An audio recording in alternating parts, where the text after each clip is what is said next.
নমস্কাৰ বন্ধু বান্ধৱীসকল ইউটিউবৰ অন্য এটি ভিডিঅ'লৈ আপোনালোক আটাইকে স্বাগতম জনাইছোঁ। আজি আমি এই ভিডিঅ'টোত পলিটিৰ প্ৰায় 50টাৰ পৰা 60টা কুৱেশ্যন আলোচনা কৰিম। গোটেইখিনিয়ে গুৰুত্বপূৰ্ণ কুৱেশ্যন হয়। আগন্তুক পৰীক্ষাবিলাকত আপোনালোকে এই ভিডিঅ'টোৰ পৰাই পলিটিৰ বিভিন্ন কুৱেশ্যন দেখিবলৈ পাব আৰু মই আশা কৰিছোঁ ভিডিঅ'টো চাই আপোনালোকে ভাল পাব। পলম নকৰি ভিডিঅ'টো আৰম্ভ কৰিছোঁ।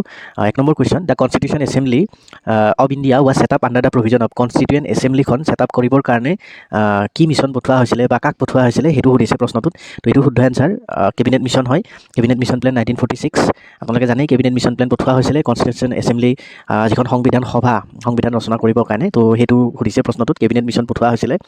বেছিকৈ মই আলোচনা কৰি নাযাওঁ কাৰণ ভিডিঅ'টো দীঘলীয়া হ'ব। মই প্ৰশ্নটো ক'ম আৰু এনচাৰটো কৈ যাম। পাৰিলে যদি পাৰোঁ 2-এটা এনচাৰ প্ৰশ্নৰ আপোনালোকক ডিটেইলছ ক'বলৈ চেষ্টা কৰিম। 2 নম্বৰত আছে the constitution assembly of India set up in which year. কেতিয়া এইটো প্ৰায় একে কুৱেশ্যন হয়, বেছি পলম নকৰোঁ। এইটো এনচাৰ বি হয় 1946। তাৰপিছত সুধিছে 3 নম্বৰত who presided over the inaugural meeting of the constituent assembly of India. Constituent এছেম্বলিখনৰ ইনগৰেল মিটিংখন কোনে প্ৰিচাইড কৰিছিলে সুধিছে। তো ইয়াৰ শুদ্ধ এনচাৰ আমি জানো যে সচিদানন্দ সিনহা হয়। তেখেতে 9 তাৰিখে হৈছিলে। তাৰপিছত তেওঁক 11 তাৰিখে আকৌ ৰাজেন্দ্ৰ প্ৰসাদক পাৰ্মানেণ্ট প্ৰেচিডেণ্ট হিচাপে ঘোষণা কৰা হৈছিলে। কিন্তু প্ৰথম আছিলে ইনগৰেল মিটিংখনৰ সচিদানন্দ সিনহা। খুব আহি থাকে এইটো কুৱেশ্যন, চাই ল'ব আপোনালোকে। 4 নম্বৰত সুধিছে who among the following was the chairman of the drafting committee of the Indian constitution. এইটো আমি আটাইয়ে জানো, পৰীক্ষাবিলাকত খুবেই দেখিবলৈ পায়। বি আৰ আম্বেদকাৰ হয় ড্ৰাফটিং কমিটিৰ চেয়াৰমেন আছিলে। 7জন মানুহ আছিলে কমিটিখনত। অসমৰ পৰা এজন মানুহ আছিলে সাদুল্লা বুলি। আপোনালোকে চাই ল'ব, গোটেই 7জনৰ কেতিয়াবা সোধে, কেতিয়াবা অসমৰ জনৰ সোধে। তো তেনেকৈ সোধে কুৱেশ্যন। 5 নম্বৰত আছে যে the constituent assembly of India met for the first time. কেতিয়া মই অলপ আগতে আপোনাক ক'লোঁ 9 তাৰিখত যিটো আপোনালোকৰ সচিদানন্দ সিনহাই প্ৰিচাইড কৰিছিলে, তাতে তেখেত ইণ্টাৰিম প্ৰেচিডেণ্ট হিচাপত তেওঁক চিলেক্ট কৰা হৈছিলে। তাৰপিছত 11 ডিচেম্বৰত আকৌ ৰাজেন্দ্ৰ প্ৰসাদক পাৰ্মানেণ্ট প্ৰেচিডেণ্ট হিচাপত চিলেক্ট কৰা হৈছিলে। তো ইয়াৰ শুদ্ধ এনচাৰ অপশ্যন বি হয় 9 ডিচেম্বৰ 1946। তাৰপিছত সুধিছে who among the following was the constitutional adviser to the constitution assembly of India. কোন এডভাইজাৰ আছিলে সুধিছে, কনষ্টিটিউশ্যনেল এডভাইজাৰ কনষ্টিটিউশ্যন এছেম্বলিৰ। তো ইয়াৰ শুদ্ধ এনচাৰ ডক্টৰ বি.এন. ৰাও। তাৰপিছত 7 নম্বৰ সুধিছে which of the following is are correctly match. কোনটো কাৰেক্টলি মেটচ হৈ আছে এইকেইটাৰ ভিতৰত সুধিছে আৰু দীঘলীয়া প্ৰশ্ন হয়। এ বি চি ডিৰ কোনটো শুদ্ধ এনচাৰ হয় সুধিছে। কাৰেক্টলি কোনটো মেটচ হৈ আছে আপোনালোকে চাই লওক। India's national song Vande Mataram হয়। ইণ্ডিয়াজ নেশ্যনেল ফ্লাৱাৰ ৰোজ নহয়, লটাছ হয়। ইণ্ডিয়াজ নেশ্যনেল এলিমেণ্ট টাইগাৰ হয়। আৰু ইণ্ডিয়াজ নেশ্যনেল বাৰ্ড ইগল নহয়, পিকক হয়। গতিকে ইয়াৰ যিটো ৰং কি সুধিছে, কাৰেক্টলি সুধিছে, ৰং নহয়। কাৰেক্টলি কোনকেইটা মেটচ হৈ আছে চাওক। 1 নম্বৰটো হৈ আছে আৰু ইয়াৰ 3 নম্বৰটো হৈ আছে। তো শুদ্ধ এনচাৰ অপশ্যন ডি হ'ব 7 নম্বৰৰ শুদ্ধ এনচাৰ। ইয়াৰ পিছত 8 নম্বৰত সুধিছে, প্ৰশ্নবিলাক অকণমান দীঘলীয়া, আপোনালোকে চাই ল'ব। সুধিছে যে consider the following statement with respect to the constituent assembly of India. কোনটো শুদ্ধ হয় অপশ্যন, মানে এইকেইটাৰ ভিতৰত আপোনালোকে পঢ়ি পেলাই চাই পেলাই কওক। তো ইয়াৰ শুদ্ধ এনচাৰ হ'ব অপশ্যন নম্বৰ বি হয় the selection of representatives of various Indian state was flexible and decided by constituent. Sorry দেই, এইটো 2টো হয় আৰু 3টো হয়, মানে তলত আছে অপশ্যন। তো ইয়াৰ শুদ্ধ এনচাৰ বি হয় 2 আৰু 3। একটো নহয়। The assembly was constituted in November 1946 under the scheme formulated by the cabinet mission plan. তাৰপিছত 9 নম্বৰত সুধিছে which one of the following act made the Indian legislature bicameral. তো বাইকামৰেল কোনখন এক্টৰ দ্বাৰা হৈছিলে 9 নম্বৰ সেইটো সুধিছে। তো 9 নম্বৰ শুদ্ধ এনচাৰ অপশ্যন বি হয় গভৰ্ণমেণ্ট অফ ইণ্ডিয়া এক্ট 1919। ইয়াত আপোনালোকে কমেণ্ট ছেকশ্যনত জনাব যে 1919ৰ যিখন এক্ট আহিছিলে তাত কি নামে, আন কি নামেৰে জনা যায় সেইটো সুধিব। সেইটো আপোনালোকে কমেণ্ট ছেকশ্যনত জনাব। তাৰপিছত 10 নম্বৰ সুধিছে which of the following act is also' known as Morley Minto reform. ইয়াৰ শুদ্ধ এনচাৰ অপশ্যন নম্বৰ বি হয় ইণ্ডিয়ান কাউন্সিল এক্ট 1909। তো 1909 যিখন আহিছিলে মৰলে মিণ্টো এক্ট আহিছিলে। অপশ্যন নম্বৰ বি হয় শুদ্ধ এনচাৰ। 11 নম্বৰ সুধিছে who among the following is known as the father of Indian constitution. তো এইটো শুদ্ধ answer doctor B R Ambedkar হয়। 12 নম্বৰ সুধিছে who propose the preamble before the drafting committee of the Indian constitution. তো ইয়াৰ শুদ্ধ answer option number কি হ'ব, এইটো এ হয় জৱাহৰলাল নেহৰু। তাৰপিছত 13 নম্বৰ সুধিছে the idea of a constitution assembly in India for the first time put forward by. কোনে প্ৰথম এইটো আইডিয়াটো দিছিলে যে কনষ্টিটিউয়েণ্ট এছেম্বলি এখন লাগে আমাক। তো ইয়াৰ শুদ্ধ এনচাৰ হয় অপশ্যন চি হয় এম.এন. ৰয়, মানৱেন্দ্ৰনাথ ৰয়ে দিছিলে। তাৰপিছত which leader move the historic objective resolution in the constituent assembly. তো অবজেক্টিভ ৰিজলিউশ্যনটো কোনে ৰাখিছিলে সেইটো সুধিছে 14 নম্বৰত। তো 14 নম্বৰৰ শুদ্ধ এনচাৰ অপশ্যন নম্বৰ বি হয় জৱাহৰলাল নেহৰু। 15 নম্বৰ সুধিছে regulating act was pass in which year. Regulating act বহুতকেইখনে আচলতে ক'বলৈ গ'লে বহুতকেইখনে আহিছিলে। ইয়াত হৈছিলে ফাৰ্ষ্ট এই অপশ্যনকেইটাৰ ভিতৰত আমি কৈছোঁ যে কেতিয়া পাছ কৰা হৈছিলে। তো 15 নম্বৰৰ অপশ্যন হয় চি হয় 1773। তাৰপিছত 16 নম্বৰ সুধিছে a federal structure for India was first introduce by which of the following act. 16 নম্বৰৰ শুদ্ধ এনচাৰ অপশ্যন নম্বৰ চি হয় এক্ট অফ 1935, যিটোৰ পৰা আমাৰ সংবিধানখনৰ বহুতখিনি অংশই প্ৰায় 35% লোৱা বুলি কোৱা হয়। আমাৰ কনষ্টিটিউশ্যনৰ বিভিন্ন ধৰণৰ চ'ৰ্চ বুলি কয় 1935ৰ এক্টখনক। তাৰপিছত 17 নম্বৰত সুধিছে the system of judicial review has been borrowed from which of the following country. Judicial review ছিষ্টেমটো কোনখন দেশৰ পৰা বৰো কৰা হৈছিলে সুধিছে 17 নম্বৰ। 17 নম্বৰ শুদ্ধ এনচাৰ অপশ্যন ডি হয় USA। তাৰপিছত 18 নম্বৰ সুধিছে the provision of federation was borrowed from which of the following countries. ইয়াৰ শুদ্ধ এনচাৰ অপশ্যন চি হয় কানাডা। তাৰপিছত 19 নম্বৰ সুধিছে which one of the following leaders was not a member of constituent assembly, কোনজন ইয়াৰে member নাছিলে কনষ্টিটিউয়েণ্ট এছেম্বলিৰ, সেইটো সুধিছে 19 নম্বৰত। তো 19 নম্বৰ শুদ্ধ এনচাৰ অপশ্যন চি হয় মহাত্মা গান্ধী নাছিলে মেম্বাৰ। তাৰপিছত why India is a republic সুধিছে 20 নম্বৰত। 20 নম্বৰৰ শুদ্ধ এনচাৰ অপশ্যন চি হয় head of state is elected for a definite period. তো হেড অফ ষ্টেট মানে ইলেক্টেড যদি হয় সেইখনক ৰিপাব্লিক বুলি কোৱা হয়। তাৰপিছত 21 নম্বৰ সুধিছে which of the following country has unwritten constitution, চাগে আমি আটাই জানো। 21 নম্বৰ শুদ্ধ এনচাৰ অপশ্যন বি হয় ইউকে হয়। ইউকেত আনৰিটেন, আমাৰখন হয় ৰিটেন হয় কনষ্টিটিউশ্যন, তো তেনেকৈ ইউকেখন আনৰিটেন কনষ্টিটিউশ্যন হয়। তাৰপিছত 22 নম্বৰ সুধিছে যে the constitution of India was adopted by the constituent assembly on which date, তো কোনটো ডেটত আমাৰ এছেম্বলিয়ে কনষ্টিটিউশ্যনখন এডপ্ট কৰিছিলে সুধিছে। তো 22 নম্বৰৰ শুদ্ধ এনচাৰ অপশ্যন চি হয় 26 নৱেম্বৰ 1949। তাৰপিছত 23 নম্বৰত which of the following is similarity between India federation and American federation, কি চিমিলাৰিটি আছে সেইটো সুধিছে 23 নম্বৰত। 23 নম্বৰ শুদ্ধ এনচাৰ অপশ্যন ডি হয় a federal supreme court to interpret constitution. 24 নম্বৰত সুধিছে which of the following can be a form of democracy, 24 নম্বৰৰ শুদ্ধ এনচাৰ অপশ্যন ডি হয় অল অফ দ্য এবভ হয়। তো গোটেইকেইটাই হয় তাৰমানে কেন বি ফৰ্ম অফ ডেমক্ৰেচিৰ কেনেকুৱা ফৰ্ম হ'ব পাৰে। 25 নম্বৰ সুধিছে in Indian constitution the concept of single citizenship has been borrowed from which country, তো ছিংগল চিটিজেনশ্বিপ যিটো কনচেপ্ট হয় সেইটো কোনখন দেশৰ পৰা অনা হৈছিলে সুধিছে 25 নম্বৰত। 25 নম্বৰ শুদ্ধ এনচাৰ ইংলেণ্ড হয়, ছিংগল চিটিজেনশ্বিপ ইংলেণ্ডৰ পৰা অনা হৈছিলে। তাৰপিছত 26 নম্বৰত দিছে who was elected as president of constituent assembly, কাক প্ৰেচিডেণ্ট হিচাপে কনষ্টিটিউয়েণ্ট এছেম্বলিৰ ইলেক্টেড কৰা হৈছিলে সুধিছে 26 নম্বৰত। 26 নম্বৰৰ শুদ্ধ এনচাৰ অপশ্যন বি হয় ডক্টৰ ৰাজেন্দ্ৰ প্ৰসাদ। তাৰপিছত what do you understand by direct democracy মানে কি বুলি ভাবে সেইটো সুধিছে 27 নম্বৰত। 27 নম্বৰৰ শুদ্ধ এনচাৰ অপশ্যন চি হয় people take part directly in policy making and administration of country, তো এইটো 27ৰ চি হয় শুদ্ধ এনচাৰ। তাৰপিছত 28 নম্বৰত হৈছে why January 26 was selected as a date for adoption of constitution, এইটো এটা কনচেপচুৱেল কুৱেশ্যন হয়, বহুতে চাগে নাজানে এইটো কুৱেশ্যনৰ এনচাৰ কিয় 26 জানুৱাৰীক আমাৰ কনষ্টিটিউশ্যন এডপশ্যন ডেট হিচাপে লোৱা হৈছিলে। তো ইয়াৰ 28 নম্বৰৰ শুদ্ধ এনচাৰ অপশ্যন চি হয় Congress head observe it is independence day in 1930, তো 1930তে এইটোক ইণ্ডিপেণ্ডেন্স ডে হিচাপে অবজাৰ্ভ কৰা হৈছিলে কংগ্ৰেছ পাৰ্টি, তেতিয়াৰ দিনৰ কংগ্ৰেছ পাৰ্টিৰ দ্বাৰা। তাৰপিছত 29 নম্বৰ সুধিছে who is regarded as father of Indian constitution, এইটো চাগে আপোনালোকে জানেই সকলোৱে যে অপশ্যন বি হয় বি আৰ আম্বেদকাৰ। 30 নম্বৰ সুধিছে which of the following is not a feature of Indian constitution ইণ্ডিয়াৰ যিখন আছে তাৰ কোনটো বৈশিষ্ট্য নহয় সুধিছে 30 নম্বৰত। তো 30 নম্বৰৰ শুদ্ধ এনচাৰ অপশ্যন চি হয় প্ৰেচিডেঞ্চিয়েল গভৰ্ণমেণ্ট যিটো আছে প্ৰেচিডেঞ্চিয়েল ফৰ্ম অফ গভৰ্ণমেণ্ট, তো সেইটো কেৰেক্টাৰিষ্টিক্স নহয় ইণ্ডিয়ান কনষ্টিটিউশ্যনৰ। তাৰপিছত 31 নম্বৰত সুধিছে Indian constitution can be regarded as, 31 নম্বৰত হৈছে ইণ্ডিয়াৰ কনষ্টিটিউশ্যনখনক কি বুলি ক'ব পাৰি, তো ইয়াৰ শুদ্ধ এনচাৰ কোৱাচি ফেডাৰেল। এইটো মানে কোৱাচি ফেডাৰেল হয়, ফেডাৰেলো নহয় বা ইউনিটেৰিও নহয়, তাৰমানে যিটো আমাৰ কয় কেন্দ্ৰতে সকলো ধৰণৰ পাৱাৰবিলাকো নাথাকে আৰু কেতিয়াবা ইমাৰ্জেঞ্চিৰ সময়ত কেন্দ্ৰলৈ পাৱাৰ গোটেইখিনি গুচি যায়, ষ্টেটকো কিছু পাৱাৰ দিয়া হয়, তো সেইটো কোৱাচি ফেডাৰেল বুলি কয়, তো ফেডাৰেলো নহয় ইউনিটেৰিও নহয়। তো 31 নম্বৰৰ শুদ্ধ এনচাৰ বি হয়। তাৰপিছত 32 নম্বৰ সুধিছে কনচিডাৰ দ্য ফলোয়িং পেয়াৰ্ছ, ইয়াৰে মিলাব দিছে যে 1ৰ লগত কোনটো মিলিব 2ৰ লগত কোনটো মিলিব, তো মই আপোনালোকে এইটো চাই ল'ব, মই শুদ্ধ এনচাৰটো কৈ দিছোঁ। তো 32ৰ শুদ্ধ এনচাৰ অপশ্যন এ হয় 2 অনলি, তো 2 নম্বৰটো মিলিছে বাকীটো মিলা নাই। একচুৱেলি এইটো চ'ৰ্চ সুধিছে কনষ্টিটিউশ্যনেল প্ৰভিজনছ দিছে আৰু ইয়াৰ কোনটো চ'ৰ্চ ক'ৰ পৰা অনা হৈছিলে সেইটো সুধিছে কাৰেক্টলি মেথছ, তো ইয়াৰ ভিতৰত অকল মিলিছে 2 নম্বৰটো মিলিছে যে পাৰ্লিয়ামেণ্টাৰীটো ব্ৰিটেইনৰ পৰা অনা হৈছে, যেনেকৈ ফেডাৰেশ্যনটো কানাডাৰ পৰা অনা হৈছে, এইটো USA দিয়া আছে, তো ডাইৰেক্টিভ প্ৰিন্সিপালটো আয়াৰলেণ্ডৰ পৰা অনা হৈছিলে, তো এইটো কানাডা দিয়া আছে, তো এনেকৈ উলট পলট কৰি দিয়া আছে, সেইটো কাৰণে অকল এটো শুদ্ধ হয় অপশ্যন এ। 33 নম্বৰ সুধিছে which of the following features does the Indian constitution borrow from the Weimar constitution of Germany, জাৰ্মানীৰ পৰা কোনটো অনা হৈছে কনষ্টিটিউশ্যনৰ আমাৰ কনষ্টিটিউশ্যনলৈ বৰো কৰি পেলাই, সেইটো সুধিছে জাৰ্মানী কনষ্টিটিউশ্যন কি অনা হৈছে সেইটো সুধিছে থুলমূলকৈ। তো 33ৰ শুদ্ধ এনচাৰ অপশ্যন ডি হয় provisions concerning the suspension of fundamental rights during national emergency, তো ইমাৰ্জেঞ্চিৰ সময়ত কোনবিলাক মৌলিক অধিকাৰ ছাছপেণ্ড কৰা হ'ব সেইটো জাৰ্মানীৰ কনষ্টিটিউশ্যনৰ পৰা অনা হৈছিলে।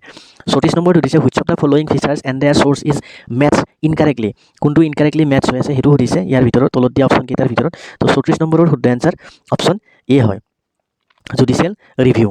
তাৰপিছত 35 নম্বৰ সুধিছে the constitution of India borrowed the scheme of Indian federation from the constitution of, ক'ৰ পৰা ইণ্ডিয়াই বৰো কৰিছে যে ইণ্ডিয়ান ফেডাৰেশ্যন যিটো স্কিম হয় সেইটো কোনখন কনষ্টিটিউশ্যনৰ পৰা বৰো কৰিছে সুধিছে 35 নম্বৰত। 35 নম্বৰৰ শুদ্ধ এনচাৰ অপশ্যন বি হয় কানাডা। তাৰপিছত 36ত সুধিছে which of the following is not a basic features of the Indian কনষ্টিটিউশ্যনৰ কোনটো এটা বেছিক ফিচাৰ নহয়হে সুধিছে, হয় সোধা নাই, প্ৰশ্নটো ভালকৈ পঢ়ি ল'ব। 36ৰ শুদ্ধ answer option A presidential government. 37 হৈছে the constitution of India is design to work as a unitary government. 37ৰ শুদ্ধ answer option number B in times of emergency, তো ইমাৰ্জেঞ্চিৰ সময়ত ইউনিটেৰী গভৰ্ণমেণ্টলৈকে মানে আমাৰ গুচি যায়। পাৱাৰবিলাক আমাৰ জাষ্ট চেণ্ট্ৰেল গভৰ্ণমেণ্টে গুচি যায় সেইটো সুধিছে যে ইউনিটাৰী গভৰ্ণমেণ্ট কেতিয়া হৈ গ'ল যেতিয়া আমাৰ emergency in times of emergency মানে জৰুৰীকালীন অৱস্থাৰ সময়ত আহে 38 সুধিছে from which of the countries constitution of India has adopted fundamental ডিউটিজবিলাক কোনখন কনষ্টিটিউশ্যনৰ পৰা অনা হৈছে সেইটো সুধিছে এইটো প্ৰশ্ন তো 38 শুদ্ধ এনচাৰ অপশ্যন চি হয় USSR আপোনালোকে USSR চাগে কিছুমানে হয়তো নাজানিব তো ৰাছিয়া বুলি ধৰি লওক তো ৰাছিয়াৰ পৰা ফাণ্ডামেণ্টেল ডিউটিজ কনচেপ্টটো অনা হৈছিলে 39 হৈছে consider the following pages. This act was known as the Act for the Good Governance of India in British time. This act also abolished the East India Company and transferred the powers of government territories and revenues to the British Crown. Which of the following act is being referred to in the above pages? তো থুলমূলকৈ জানি লওক যে good governance act বুলি কোনখনক কোৱা হয় east India কোম্পানীৰ পৰা গোটেই পাৱাৰখিনি কুইনৰ হাতলৈ কোনখন এক্টৰ দ্বাৰা অনা হয় সেইটো সুধিছে এইটো আপোনালোকে আটাই জানে চাগে এইটো গভৰ্ণমেণ্ট অফ ইণ্ডিয়া 1858 চিপাহী বিদ্ৰোহৰ পিছত যিখন এক্ট আনিছিলে সেইখন হয় তাৰপিছত 40 সুধিছে in addition to the making of the constitution and enacting of the ordinary laws the constitution assembly also' perform which of the following functions তো 40ৰ শুদ্ধ এনচাৰ অপশ্যন চি হয় বোথ 1 and 2 তাৰপিছত 41 সুধিছে with reference to the regulating act of 1773 consider the following statement কোনটো ইয়াৰে correct হয় সেইটো সুধিছে which of the above statement is correct হয় সেইটো সুধিছে তো 41ৰ শুদ্ধ এনচাৰ অপশ্যন চি হয় মই ডিটেইলছত ক'বলৈ গৈ থকা নাই দেৰি হৈ যাব বহুতখিনি ভিডিঅ'টো বহুতখিনি দীঘলীয়া হৈ যাব সেইটো কাৰণে কোৱা নাই তাৰপিছত 42 সুধিছে consider the following statements with respect to government of India act 1858 তো ইয়াৰেও কোনটো কাৰেক্ট হয় সুধিছে 42ত আপোনালোকে পঢ়ি ল'ব প্ৰশ্নটো অপশ্যনকেইটাৰ ভিতৰত কোনটো কাৰেক্ট হয় 1858ৰ সেইটো সুধিছে তো 42ৰ শুদ্ধ এনচাৰ অপশ্যন এ হয় ওৱান অনলি তাৰমানে the rule of company was replaced by the rule of the crown in India মই অলপ আগতে কৈছিলোঁ সেইটো কথা যে কোম্পানীৰ পৰা ক্ৰাউনলৈ ৰুলটো গুচি গৈছিলে consider the following statements with respect to charter act 1833 তো 1833 যিখন চাৰ্টাৰ এক্ট আছিলে তাৰ ভিতৰত এই অপশ্যনকেইটাৰ ভিতৰত কোনটো কাৰেক্ট হয় সেইটো সুধিছে তো 43ৰ শুদ্ধ এনচাৰ অপশ্যন চি হয় বোথ 1 and 2 হয় তাৰপিছত 44ত সুধিছে consider the following statements with respect to government of India act 1919 তো যিখন 1919 এক্ট আছিলে সেইখনৰ কোনটো কাৰেক্ট হয় ষ্টেটমেণ্ট সুধিছে তো 44ৰ শুদ্ধ এনচাৰ অপশ্যন বি হয় তো ইয়াৰ 2 অনলি হ'ব কাৰণ মৰলে মিণ্টু বুলি আমি অলপ আগতে পঢ়ি আহিছিলোঁ যে 1909ৰ এক্টখনক কোৱা হয় আৰু এই 1919ৰ এক্টখনৰ দ্বাৰা first time bicameralism at the centre কৰা হৈছিলে তো সেইকাৰণে 2 নম্বৰটো শুদ্ধ হয় সেইটো কাৰণে অপশ্যন বি ইয়াৰ কাৰেক্ট এনচাৰ তাৰপিছত 45ত দিছে consider the following statements with respect to the constituent assembly of India constituent এছেম্বলিৰ লগত কোনটো শুদ্ধ হয় সেইটো সুধিছে মানে এবভ যি দুটা দিয়া আছে এক আৰু দুই তাৰ ভিতৰত কোনটো কাৰেক্ট হয় সুধিছে 45ৰ শুদ্ধ এনচাৰ অপশ্যন এ হয় অকল এক নম্বৰটো শুদ্ধ হয় তাৰপিছত 46ত সুধিছে consider the following statements with respect to the August offer 1940 তো আগষ্ট অফাৰ 1940ত কোনটো কাৰেক্ট হয় এই দুটাৰ ভিতৰত সেইটো সুধিছে 46ত তো 46ৰ শুদ্ধ এনচাৰ অপশ্যন ডি হয় ইয়াৰে এটাও শুদ্ধ নহয় কাৰণ চাব the August offer was an offer made by viceroy Wavell in 1940 promising the exchange executive এইটো নহয় এইটো হোৱা নাছিলে তাৰপিছত সেইকাৰণে এইটো শুদ্ধ নহয় তাৰপিছত the Indian National Congress accepted this proposal at its meeting held at Wardha in August নাই তেওঁলোকে একচেপ্ট কৰা নাছিলে ইণ্ডিয়ান নেশ্যনেল কংগ্ৰেছে সেইটো কাৰণে দুটাই অশুদ্ধ হয় 1940 আগষ্ট অফাৰ সন্দৰ্ভত তাৰপিছত 47ত সুধিছে which of one of the following rights has been describe by doctor Ambedkar as the heart and soul of the constitution প্ৰায়বিলাক এক্সামতে এই কুৱেশ্যনটো দেখিবলৈ পোৱা যায় আৰু ইয়াৰ শুদ্ধ এনচাৰ 47ৰ মই চাগে আপোনালোকক নক'লোঁ আপোনালোকে জানে তো ইয়াৰ শুদ্ধ answer right to constitutional remedies যাক আমাৰ ৰিটছ আছে আমাৰ পাঁচটা তাতে 32 যিটো আৰ্টিকেল কনষ্টিটিউশ্যনৰ সেইটোক কয় heart and soul of the constitution তাৰপিছত 48ত সুধিছে which schedule of Indian constitution is related to panchayati raj প্ৰায়ে আহি থাকে পৰীক্ষাত তো 48ৰ শুদ্ধ এনচাৰ অপশ্যন ডি হয় 11 শিডিউল তাৰপিছত 49ত সুধিছে which term is not use in preamble of the Indian constitution কোনটো টাৰ্ম ইউজ কৰা নাই প্ৰিএম্বলত প্ৰস্তাৱনাত ইণ্ডিয়াৰ কনষ্টিটিউশ্যনত 49ৰ শুদ্ধ এনচাৰ কোনটো হয় আপোনালোকে এইটো প্ৰশ্নটো খুব মানে নট সুধিছে ৰিপাব্লিক আছেনে আপোনালোকে চাই লওক ইণ্টিগ্ৰিটি আছেনে চাই লওক ফেডাৰেল আছেনে চাই লওক আৰু ছ'চিয়েলিষ্ট আছেনে চাই লওক তো ইয়াৰ প্ৰিএম্বলত ইউজ হোৱা নাই তো ছ'চিয়েলিষ্ট শব্দটো ইউজ হোৱা নাই প্ৰিএম্বলত